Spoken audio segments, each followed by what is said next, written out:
Youth है जो अभी एजुकेशन कंप्लीट करने वाला है या कर रहा है या किसी जॉब की तलाश में है, उनको क्या गाइड करेंगे? तो जो लोग सक्सेसफुल होना चाहते हैं, कट कॉपी पेस्ट मारो ना। ज़्यादातर लोग जो इस इंडस्ट्री में आ रहे हैं वो मिडिल से लोअर मिडिल क्लास कैटेगरी के लोग हैं जो। और एक चीज़ याद रखना, failed entrepreneur has a better value in a corporate sector because you always have a new learnings. Manish ji, मैंने कम से कम 1000 ऑडियो मैंने सुना। दोस्तों नमस्कार, आदाब, सत श्री अकाल। चैट विद सुरेंद्र वत्स के नए एपिसोड में आप सबका बहुत बहुत स्वागत है। हम अक्सर आपसे अनुरोध करते हैं कि जिन लीडर्स से, जिन शख्सियत से आप मिलना चाहते हैं, उनके नाम नीचे कमेंट्स में लिखिए। और एक नाम बहुत बार आपने लिखा और आज वो हमारे मेहमान हैं। आइए मिलकर स्वागत करें। मनीष मरवाहा जी हमारे मेहमान हैं। मनीष सर, बहुत बहुत स्वागत है चैट विद सुरेंद्र वत्स में आपका। Please please. Thank you very much sir. जय हिंद दोस्तों। सर आज शब्द नहीं है मेरे पास एक्सप्लेन करने के लिए। इस डायरेक्ट सेलिंग के सबसे पॉपुलर चैनल के थ्रू आज मेरे को मौका मिला है बहुत से लोगों से बात करने का, और मैं भी यही प्रयास करूँगा कि जो मुझे अनुभव प्राप्त हुए हैं अपने जीवन में वो मैं लोगों के साथ बांट पाऊँ। हो सकता है उनमें से कुछ बातें किसी के जीवन में उसको आगे बढ़ने में कामयाब हो, काम आए जी। और आपकी पर्सनैलिटी इस प्रकार की है मनीष सर, जो एक बार आपके रेडियस में आ जाए ना तो फिर वो आपका दीवाना हो ही जाता है। और आज बहुत सारे नए फॉलोअर्स, फ़ैन आपको मिलने वाले हैं इस एपिसोड के बाद में, क्योंकि मैंने पहली बार आपको एक डायरेक्ट सेलिंग के अवार्ड फंक्शन में देखा जी। और जब मैंने आपको स्टेज से सुना, वो जो 1-2 मिनट का आपका एक छोटा सा स्पीच था, तो उसी से मैं आपका मुरीद बन गया था। आपकी जो वाक कला है स्टेज पे बातचीत करने की, वो बहुत अद्भुत है। और फिर मुझे मौका मिला सुलनी यूनिवर्सिटी से, हिमाचल प्रदेश से हम लोग चंडीगढ़ तक साथ में आए जी। आपने मुझे ड्रॉप किया रेलवे स्टेशन पे, उसके लिए एक बार फिर आपका बहुत बहुत आभार। और हमने बहुत सारी बातें की और उसी दौरान ये तय हो गया था कि हमारे अगले जो मेहमान हैं वो मनीष मारवा जी होने वाले। Thank you sir. ये वाइसा वर्सा भी है, क्योंकि मैं शुरुआत से डायरेक्ट सेलिंग में नहीं था, लेकिन जब मैंने डिसीजन लिया कि मुझे डायरेक्ट सेलिंग में आना है, और उस समय पहला प्रश्न था कि कहाँ से समझा जाए इस इंडस्ट्री को। और इंसान अगर कहीं से समझ पाए तो बेहतर होता है कि उन लोगों से समझे जिन्होंने एक्चुअली फील्ड में काम करा है। और वो सब लोगों को मैंने आपके चैनल पर देखा, जिनके बारे में मैं फील्ड में सुनता था कि वो लीडर बड़ा है, वो लीडर बड़े हैं। तो उनको समझने का, उनको सुनने का और उनसे सीखने का मौका मुझे इसी चैनल पर मिला। तो मेरा जो पहला इंडस्ट्री का लर्निंग एक्सपीरियंस था वो किताबों से ज़्यादा ये चैनल था sir. Thank you so much Manish sir, बहुत बहुत आभार। आपकी लाइफ जर्नी से स्टार्ट करते हैं मनीष जी। वो बहुत इंटरेस्टिंग है क्योंकि हमने उस दौरान सफ़र में बहुत सारी चीज़ें आपसे सीखी। मैं चाहता हूँ कि व्यूवर्स भी जानें कि आपने कैसे कॉर्पोरेट से इंडस्ट्री में आए, फिर डायरेक्ट सेलिंग में आए। और उससे भी पहले हम लोग एजुकेशन से शुरुआत करते हैं प्लीज़। सर पढ़ाई लिखाई तो मैंने ठीक ठाक करी। मैंने कंप्यूटर साइंसेज और बिज़नेस मैनेजमेंट में मास्टर्स करा और फिर मेरी डॉक्टरेट भी कंप्लीट हुई। पहला जो मेरा करियर का जर्नी रहा वो मुझे अपनी पोस्ट ग्रेजुएशन कंप्लीट होने से पहले ही नौकरी मिली मेरे को नॉर्दर्न इंडस्ट्री में, उनके टेक्निकल विंग में। हालांकि पढ़ाई लिखाई मुझे बहुत ज़्यादा मैंने करी तो है, लेकिन मतलब ऐसा नहीं था कि हम बहुत पढ़ाकू स्टूडेंट थे। लेकिन पहला ही टेक्निकल जॉब में मुझे किताबें लिखने को मिली, तो मैंने कंप्यूटर एप्लीकेशंस पे 4 किताबें लिखी उनके साथ। तो वो एक बहुत ज़बरदस्त एक्सपीरियंस था। बुक राइटिंग आप ये समझिए कि वही लिख सकता है जिसका लॉजिकल ब्रेन हो, क्योंकि आपको ए से लेके जेड तक सभी बिंदुओं को मिलाते हुए चलना है। यस। जब तक आपका सीक्वेंस नहीं होगा तब तक आप बुक कंप्लीट नहीं कर सकते। तो वो जो अनुभव मेरा पहला रहा, उससे जो एक लॉजिकल थॉट बना, वो मुझे आज तक पे कर रहा है। उसके बाद क्योंकि मैंने बोला कि बहुत ज़्यादा मेरे को मज़ा नहीं आता बहुत पढ़ने में, लिखने में, फिर मुझे सेकंड अपॉर्चुनिटी मिल गई अमेरिकन कंपनी में, American trading and engineering corporation, जो सॉफ्टवेयर एक्सपोर्ट करती थी साउथ एशिया से। तो मैं उसका साउथ एशिया हेड बना और मैंने लगभग 4 साल वहाँ पर काम करा। यूएस में? इंडिया में। अच्छा, इंडिया में। यूएस का Indian operations, right. South Asian operation, India और बांग्लादेश मेजरली था उनके पास। राइट। यहाँ वो लोग सॉफ्टवेयर लिखते थे और सॉफ्टवेयर लिखकर हिंदुस्तान से अमेरिका को एक्सपोर्ट होता था। राइट। तो हमारा हेड ऑफिस अमेरिका कैलिफोर्निया में था, लेकिन उनका सॉफ्टवेयर राइटिंग बेस इंडिया में था। तो मैं ये सारे ऑपरेशंस देख रहा था। 9/11 के बाद वो ऑपरेशन इंडिया से बंद हुए और मुझे अपॉर्चुनिटी मिली कोटक महिंद्रा में, जो कि हिंदुस्तान की one of the leading financial institution है। मैंने 10 साल फाइनेंशियल सेक्टर में काम करा, इंश्योरेंस में, और सीनियर पोजीशन पे एज अ वाइस प्रेसिडेंट। जैसे हर एक का एक सपना होता है कि कुछ अलग करना चाहता है। क्योंकि मैं वाइस प्रेसिडेंट था तो एचआर को भी क्लोजली देखता था, ऑपरेशंस भी देखता था।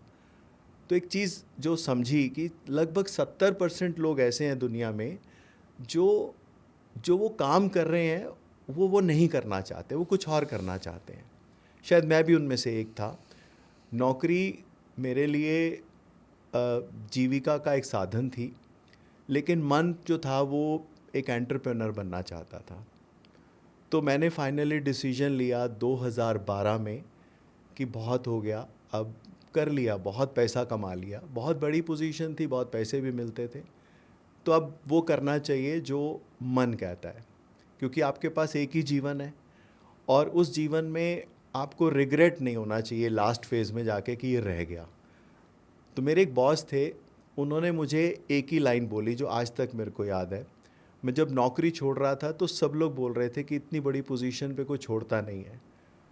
तो उन्होंने बोला कि बॉस आप मन की कर लो, इतना बड़ा पैकेज है, 5-7 लाख कम भी मिल गया, अगर फेल भी हो गए आप तो 5-7 लाख कम पे भी आ गए तो भी वो बहुत पैसे हैं। और एक चीज़ याद रखना, failed entrepreneur has a better value in a corporate sector because you always have a new learnings.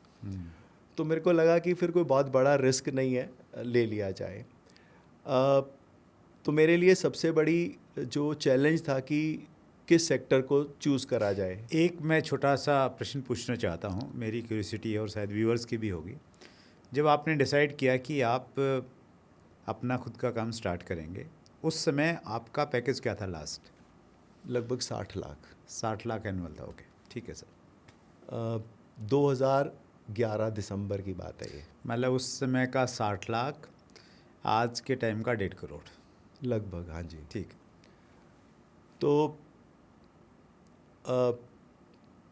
तो मुझे जॉब छोड़ने के बाद सबसे पहले ये चूज़ करना था कि मुझे किस सेक्टर में जाना है।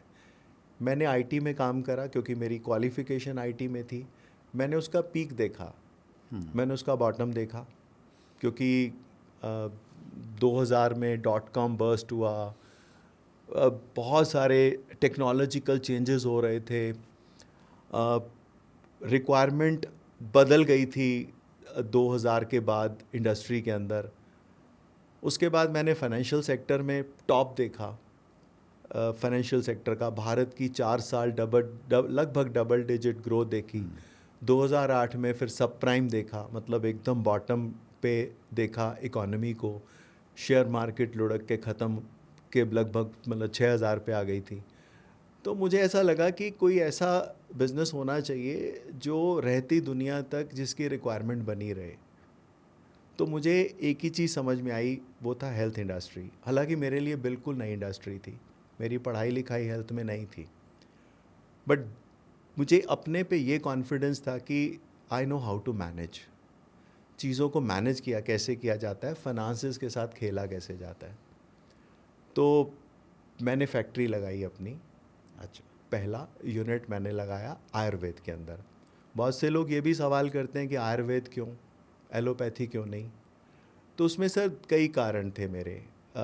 देखिए, जब हम मैनेजमेंट के स्टूडेंट होते हैं ना, तो एक स्वॉट एनालिसिस होता है आपका, strength, opportunity, weakness and threats आप चेक करते हो।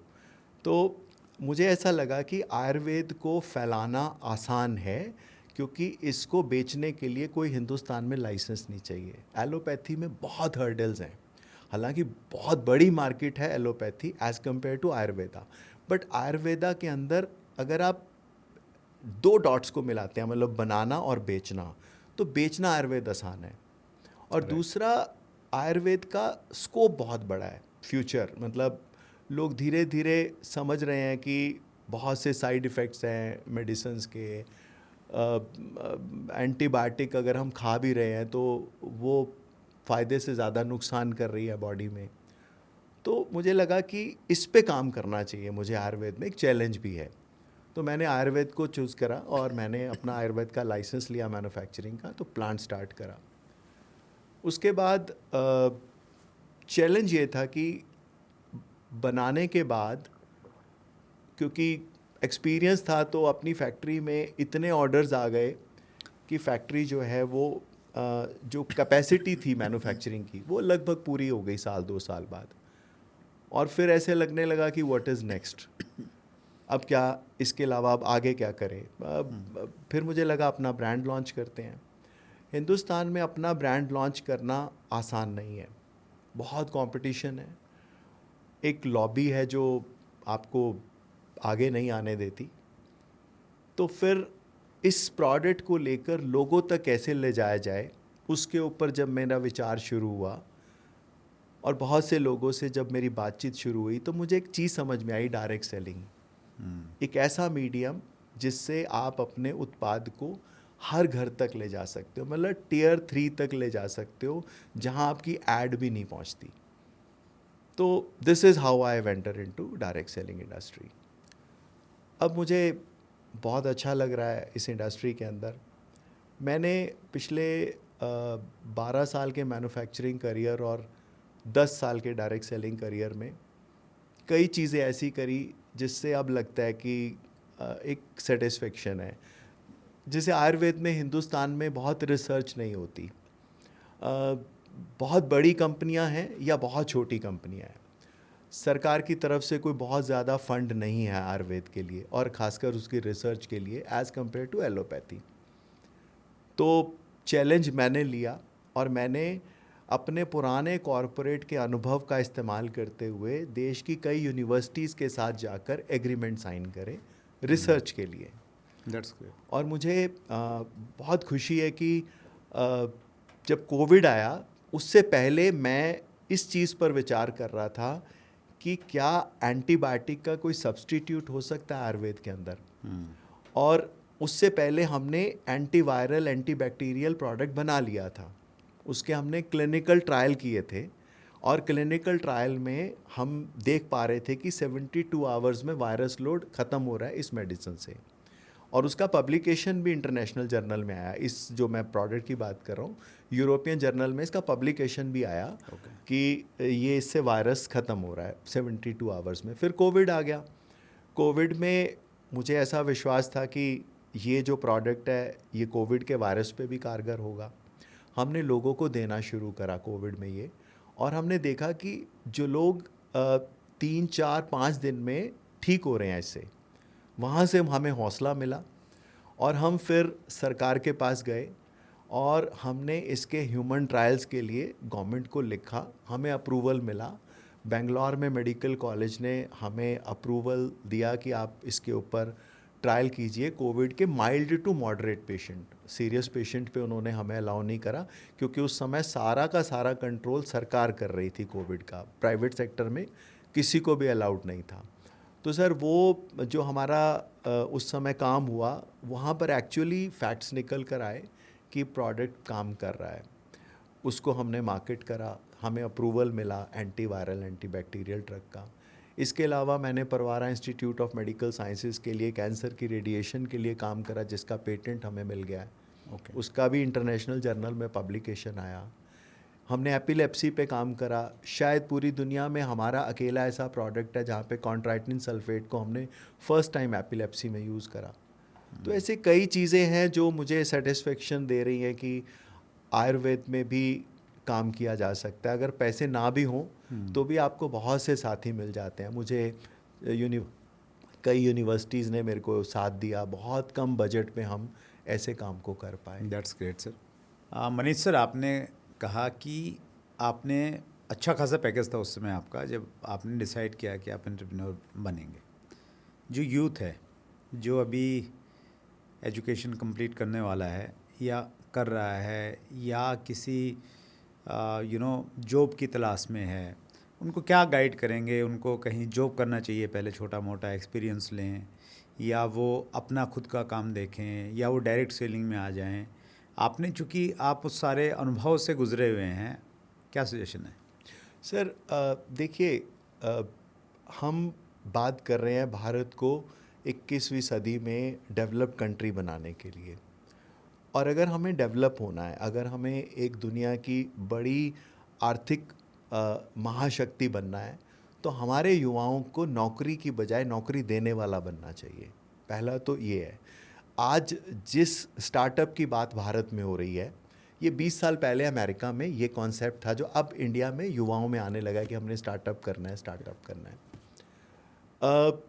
नौकरी का तो ऐसे हालत है सर कि अगर एक सरकारी नौकरी निकले तो 100 से ज़्यादा लोग एक नौकरी के पीछे प्रार्थना पत्र लेकर आते हैं। ये मैं कम बोल रहा हूँ, शायद इससे भी ज़्यादा है जी।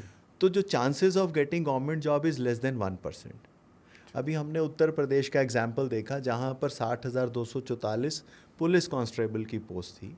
उसके लिए 48 लाख युवाओं ने अप्लाई करा था। मतलब युवा मतलब 18 से 23 साल। आप सोच कर देखो कि 1000 में से 12 लोगों को नौकरी मिलने वाली है उसमें। तो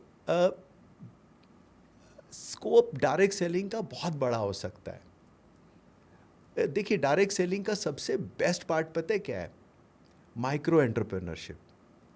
मतलब हम अगर इसकी परिभाषा को सही से समझा पाए लोगों को, एक बहुत बड़ा योगदान बन सकता है आयुर्वेद। डायरेक्ट सेलिंग एक बहुत बड़ा योगदान बन सकता है आयुर्वेद युवाओं के लिए, उनके स्वयं के कारोबार को सेटल करने के लिए।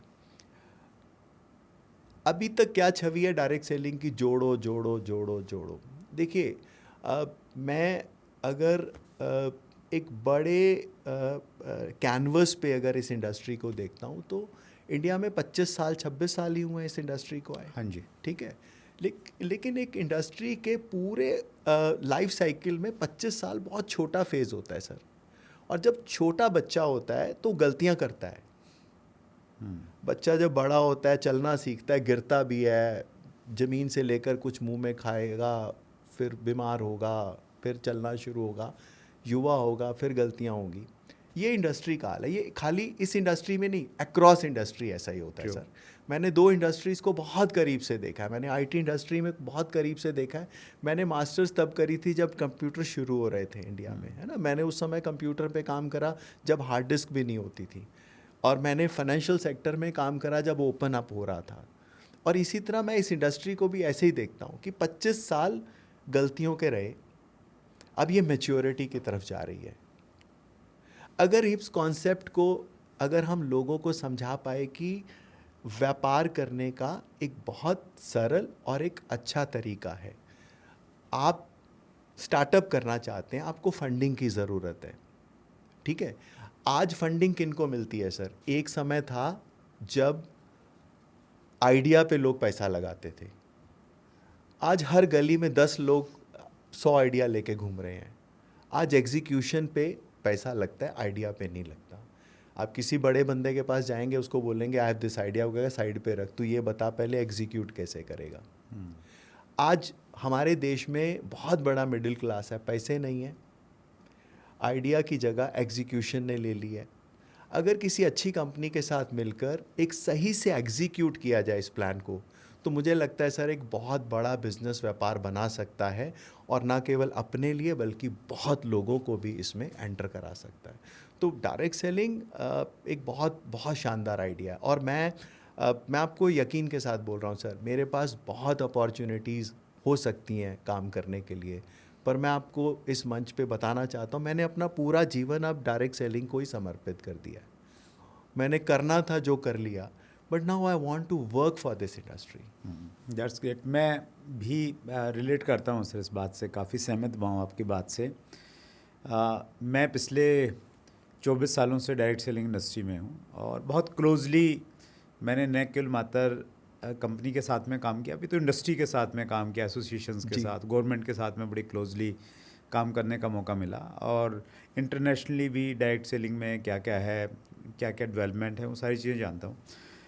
वो जानने के बावजूद मैंने अपने बेटे को, विशाल को, हालांकि उसने अच्छे कॉलेज से MBA किया, अमेजोन के साथ काम किया, मेरी इच्छा तो पहले दिन से ही थी कि वो डायरेक्ट सेलिंग करना स्टार्ट करे, लेकिन मुझे ये था कि बच्चों को जैसे अपने मन की करने दो एक बार। तो उन्होंने अपने मन की की, और जैसे उसकी तरफ से सजेशन आया कि नहीं, मैं अमेजोन छोड़ के मैं भी डायरेक्ट सेलिंग में ही करना चाहता हूँ, तो मेरे लिए वो सबसे बड़ी न्यूज़ थी, खुशी की खबर थी मेरे लिए। जी जी। तो मैंने विशाल को भी, और विशाल ने काम करना स्टार्ट किया अपने लेवल पे। तो मैं भी व्यूवर्स को और स्पेशली यूथ को यही कहना चाहता हूँ कि डायरेक्ट सेलिंग अपने आप में एक कंप्लीट पैकेज है, एक ऐसा पैकेज है जहाँ आपको न केवल मात्र ठीक ठाक सा पैसा मिलेगा, अपितु पैसे के अलावा जो जो चीज़ें आपको ज़िंदगी में चाहिए, चाहे वो फेम की बात है, चाहे वो घूमने फिरने की बात है, चाहे वो रिकग्निशन की बातचीत है, बहुत सारे दोस्तों की बातचीत है, वो सारी की सारी चीज़ें कहीं ना कहीं मिलेंगी, बशर्ते कि एक अच्छी कंपनी हो और तरीके से और सलीके से एक सीरियस बिजनेस की तरह इसको लिया जाए और काम किया जाए। बिल्कुल सर, बिल्कुल। मैं यहाँ पे ना एक चीज़ सभी युवाओं को बताना चाहता हूँ जो डायरेक्ट सेलिंग में करियर बनाना चाहते हैं।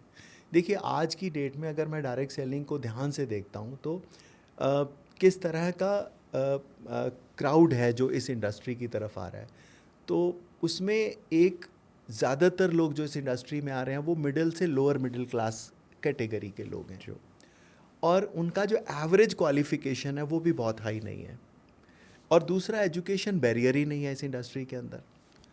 तो ऐसे लोग निर्णय कैसे लेते हैं, ये मेरे लिए पहला क्वेश्चन था कि जिस क्राउड को मैं एड्रेस कर रहा हूँ वो क्राउड का बिहेवियर क्या है।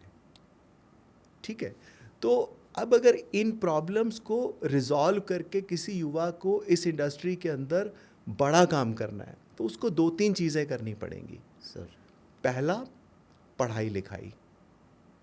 देखिए, नॉलेज, मैं MBA, BBA, BA, MA वाली क्वालिफिकेशन की बात नहीं कर रहा हूँ, नॉलेज की बात कर रहा हूँ।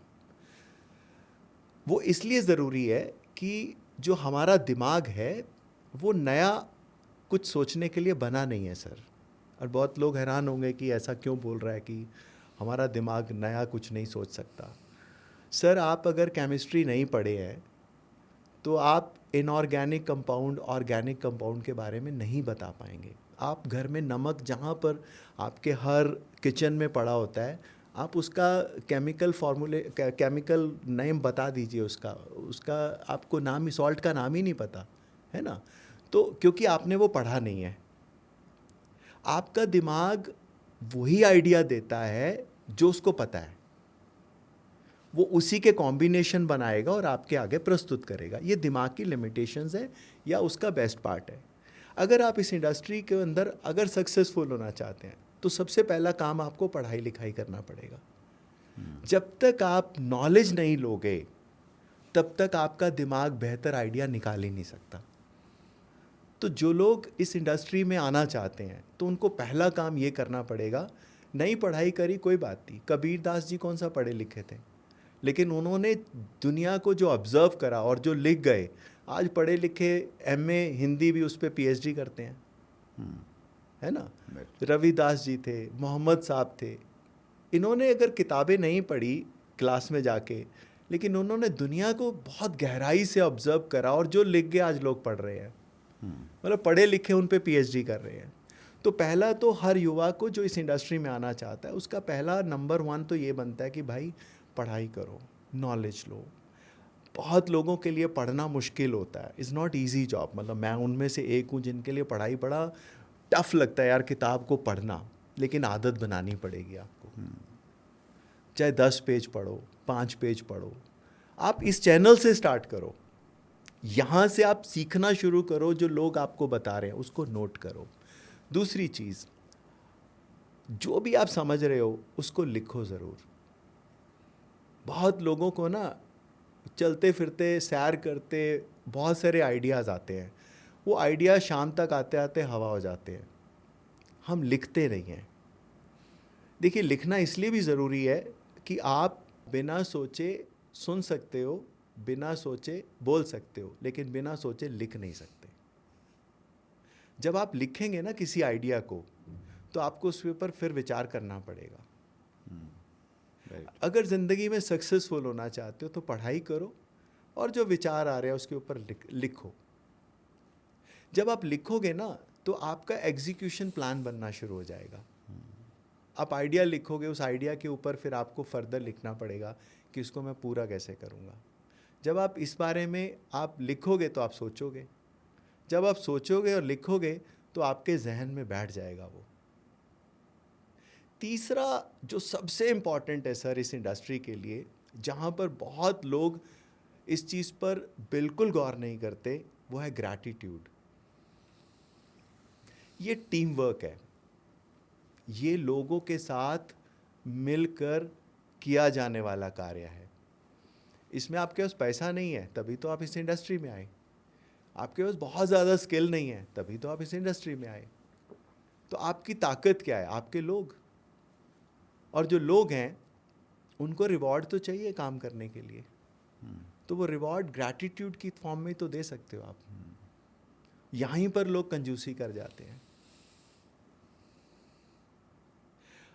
आप अगर यहाँ एक छोटा सा एग्जाम्पल दे दूँ भगवान हाँ, का, प्लीज़ प्लीज़ है प्लीज़। ना? ठीक है। आप जब मंदिर जाते हो, आपने भगवान विष्णु को देखा होगा, उनके 4 हाथ हैं, है ना? तो मैं यहाँ पर ये कहना चाहता हूँ कि आप किसी भी धर्म को मानते हैं, लेकिन आप उसका साइंटिफिक रीज़न देखिए कि why we have defined god like this. हमने ईश्वर को जिस रूप में प्रस्तुत करा, उसके पीछे एक पूरी साइंस थी हमारी। अब 4 हाथ का मतलब क्या है? एक हाथ है, एक हाथ में शंख है। शंख का मतलब है one has to be very loud and clear. भगवान विष्णु काम क्या करते हैं? भगवान विष्णु का काम है मैनेज करना, पूरी सृष्टि को मैनेज करना। तो वो सृष्टि के मैनेजर हैं। जब आप किसी चीज़ को मैनेज करते हो, then you need to be very loud and clear. तो शंख का काम ये बताता है कि जब आप किसी चीज़ को करने वाले हो तो आपको क्लैरिटी होनी चाहिए, आपकी वाणी में क्लैरिटी होनी चाहिए। Second is discipline. उनके हाथ में गदा है। अगर आप किसी चीज़ को मैनेज करना चाहते हो तो you have to keep everybody in to discipline, और आपको भी डिसिप्लिन में रहना चाहिए। Third is punishment. कुछ गलत हो रहा है तो उसके लिए पनिश करो। अब तो पनिशमेंट के लिए देश का कानून है। एक सबसे इम्पॉर्टेंट है, उनके हाथ में कमल। कमल का मतलब है रिवॉर्ड। जब कोई अच्छा काम करता है उसको रिवॉर्ड ज़रूर दो। तो डायरेक्ट सेलिंग के अंदर भी जब आप ग्रैटिट्यूड नहीं बनाओगे अपनी टीम के लिए, आप सक्सेसफुल हो ही नहीं सकते। क्या बात। सुपर सर, मुझे ऐसा लगता है कि ये जो आज आपने बोला 2024 में, ये कहीं ना कहीं 2001 में मेरे अंदर चला गया था, पता नहीं किस माध्यम से गया होगा जी। और मैं अपने इनिशियल दिनों की याद करता हूँ मनीष जी। मैंने शुरुआत में I join direct selling in Feb 2001। जी। तो मेरा भी यही था कि इसके बारे में थोड़ा जाना जाए, सीखा जाए। तो उसमें कोई बहुत ज़्यादा लिटरेचर था नहीं, जी। और जिस कंपनी में मैं जुड़ा उसमें कोई बहुत सारी चीज़ें थी नहीं। तो मुझे मालूम चला किसी से कि भाई अमेरिका में कोई कंपनी है डायरेक्ट सेलिंग में, तो वो बहुत लंबे समय से 40-50 साल से है, तो उसकी कुछ कैसेट्स आती हैं। मनीष जी, मैंने कम से कम 1000 ऑडियो मैंने सुना होगा। ओ, तभी आप यहाँ पे हो सर। और मैं इतना पागल था उनको लेने के लिए। अगर उस कंपनी का कोई भी बंदा कहीं मुझे मिल जाता तो मेरा पहला प्रश्न ये रहता था कि आपके पास में कुछ कैसेट हैं। हम्म, और बहुत सारी कैसेट तो मेरे पास में रिपीट आ जाती थी, मुझे जी। मालूम नहीं था। जी। फिर मैंने क्या किया, मैंने एक रजिस्टर में वो नाम लिखे सारे के सारे कि भाई ये कैसेट मेरे पास हैं, इस स्पीकर की हैं। तो 1000 के आसपास में कैसेट थी। और एक एक कैसेट को, कुछ कैसेट्स को तो मैं ज़्यादा बड़ी बात नहीं कर रहा हूँ, तो 50-50 बार सुना होगा। गाड़ी में चलती रहती थी, चलती रहती थी, चलती रहती थी। और उनमें कहीं ना कहीं, ये तो हो गई सुनने वाली बात जो आपने कहा, जो आजकल देखना और सुनना दोनों उपलब्ध हैं आज की दुनिया जी। में। जी। और दूसरी बात आपने कही लिखने की। मैंने मनीष सर इतनी डायरियाँ भरी होंगी, मेरी आज भी आदत है, मैं किसी भी ट्रेनिंग में या किसी भी मीटिंग में जब मैं जाता हूँ, इवन मैं एज ए स्पीकर जाता हूँ ना, तो 2-4 पेज तो फिर भी भर देता हूँ मैं। जी। क्योंकि मेरा नंबर जब तक आता है, सामने वाला जो कुछ भी बोलता है, तो बहुत सारी चीज़ें तो मैं इसलिए लिखता रहता हूँ। वो अच्छी चीज़ है मुझे मालूम है, लेकिन फिर भी लिख लेता हूँ मैं जी। कि कहीं ना कहीं एक तो लिख रहा हूँ तो भी कहीं ना कहीं कॉन्शियस और अनकॉन्शियस माइंड में जा रही है, और जब खोलूँगा तो फिर वो अच्छी चीज़ फिर रिपीट हो जाएगी, कहीं ना कहीं फिर वो काम करेगी। तो मैंने बहुत सारी डायरियाँ भरी हैं। और ग्रेटिट्यूड वाली बात, कहीं ना कहीं जो अच्छी कैसेट सुनी, अच्छी चीज़ें सुनी, तो वो कहीं ना कहीं वो भी एक भाव कहीं ना कहीं अंदर में रहता था। और ये तीनों चीज़ें आपने वो बता दी जो एक डायरेक्ट सेलर को डायमंड बना सकते हैं। तो सर यही मैं कह रहा हूँ कि हो सकता है मेरे को ये समझे कि मेरे पास थ्योरेटिकल ज्ञान है, लेकिन आप अगर आपकी पर्सनालिटी से दुनिया प्रभावित है तो आज ये बात सिद्ध होती है कि भैया जो ये चीज़ें जिसने प्रैक्टिकली करी, आज वो सुरेंद्र वत्स है। नहीं, आप जैसे जो गुणी लोग हैं सर, उनसे कहीं ना कहीं सीखा होगा, बस उसको इम्प्लीमेंट कर दे। मेरी एक और स्ट्रेंथ है मनीष सर, बहुत सारे लोग मेरे से ये कहते हैं जब भी कहीं मिलते हैं कि सर मुझे आप जैसा बनना है। आपको भी कहते होंगे बहुत सारे लोग। तो मैं बड़ी विनम्रता के साथ में उनको बोलता हूँ कि नहीं नहीं, आप तो बहुत अच्छा बन सकते हैं। लेकिन एक दिन मैंने सीरियसली इस पे विचार किया कि यार जो ऑनेस्टली पूछ रहे हैं, ऑनेस्टली ऐसा बनना चाहते हैं, उनकी दिल से इच्छा है, वो मेरे से कहीं ना कहीं प्रभावित हैं, तो मुझे गोलमोल जवाब नहीं देना चाहिए। मैंने इसका एक सीरियस जवाब देना चाहिए, जो सीरियस अगर कोई पूछ रहा है। तो मैंने अपने ऊपर में थोड़ा सा चिंतन स्टार्ट किया कि आज से 24 साल पहले एक व्यक्ति केबल ऑपरेटर था, जिसकी कोई पहचान नहीं थी, कोई नाम नहीं था, स्ट्रगल कर रहा था ज़िंदगी में। वो आज 24 सालों में कुछ ऐसा कर पाया कि लोग उस जैसा बनना चाहते हैं। तो उसने क्या किया, उसकी क्या स्ट्रेंथ है। तो कुछ मैंने लिखी, कुछ मैंने घर पे, फिर मेरी वाइफ है सुदेश, उसको मैंने बोला, मैंने कहा सुदेश यार सही से बताओ तुम्हें क्या लगता है मेरी अच्छाई क्या क्या है। फिर मैंने मेरे जो अपलाइन और जो मेंटर्स हैं उनसे मैंने बातचीत की। मैंने कहा सर मेरे अंदर में कमियां भी बहुत सारी होंगी, अच्छी चीज़ें क्या क्या आपको लगती हैं। और ऐसे करके मनीष जी मैंने 14 चीज़ें निकाली। Very good. कि भाई ये 14 चीज़ें मेरे अंदर में हैं, मेरी स्ट्रेंथ हैं, जिसकी वजह से एक केबल ऑपरेटर जो है डायरेक्ट सेलिंग में कामयाब हो गया या जीवन में कुछ भी कर पाया। और उन 14 में एक चीज़ ये है कि मैं अगर किसी बात से कन्विंस्ड हो जाता हूँ तो मैं उसके ऊपर में इमीडिएट उसको फॉलो करता हूँ। मैं पंडित जी के पास नहीं जाता मुहूर्त दिखाने के लिए कि यार कब करना चाहिए। अगर मनीष जी ने बोला कि भाई अगर आपने डायरेक्ट सेलिंग में काम करना है तो आपने ये 3 चीज़ें करनी है, आपने सीखना है और लिखना है जो भी आप सुन रहे हैं, देख रहे हैं, और ग्रेटिट्यूड की फीलिंग रखनी है। तो मैं तुरंत करने लग जाता हूँ। और ऐसे मेरे पास में सैकड़ों चीज़ें हैं जो मैंने सुनी, कन्विंस्ड हुआ, पहले भी सुनी थी लेकिन कन्विंस नहीं हुआ, लेकिन उस दिन कन्विंस्ड हो गया तो मैंने इमीडिएटली उसको करना स्टार्ट कर दिया और कहीं ना कहीं मुझे कामयाबी मिली। तो मैं ये कहना चाह रहा हूँ कि ये चीज़ें मैं कर पाया तो इसलिए कर पाया क्योंकि मेरी एक स्ट्रेंथ थी कि मैं कन्विंस हो जाता था तो मैं कर लेता था कहीं ना कहीं। इस इंटरव्यू में मुझे ऐसा लग रहा है कि आपने कम बातचीत की, मैंने ज़्यादा कर लिया है। नहीं, आपका एक प्रैक्टिकल अनुभव है। आपके इस चैनल का मकसद ही लोगों में अवेयरनेस क्रिएट करना और लोगों को सही मार्गदर्शन देना। तो आप एक प्रैक्टिकल एग्जाम्पल हैं इस इंडस्ट्री में। जिन्होंने ये सब चीज़ों को करा और आज इस वजह से है। तो जो लोग सक्सेसफुल होना चाहते हैं, कट कॉपी पेस्ट मारो ना।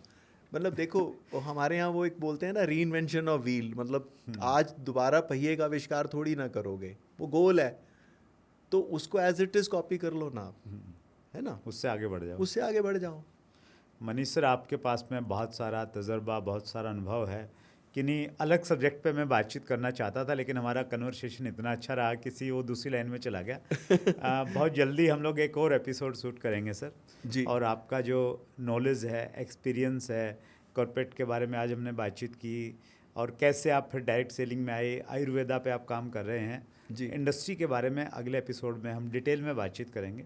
आपने समय निकाला सर, अपना ज्ञान हमारे व्यूवर्स के साथ में साझा किया, दिल की गहराई से बहुत बहुत आभार। Thank you very much sir. और उम्मीद करता हूँ कि आप सब जो व्यूअर्स हैं, आप सीरियसली इस करियर को लें, और जैसा कि सर के प्रैक्टिकल एक्सपीरियंसेस हैं लाइफ में, उसको सीख कर कट कॉपी पेस्ट कर लो बस। पक्का पक्का आपको गारंटेड है कि सक्सेस मिल जाएगी। Thank you sir, thank you so much. जय हिंद सर। जय। सो ये थे मनीष मरवाहा जी। बहुत बड़ा अनुभव है ज़िंदगी का।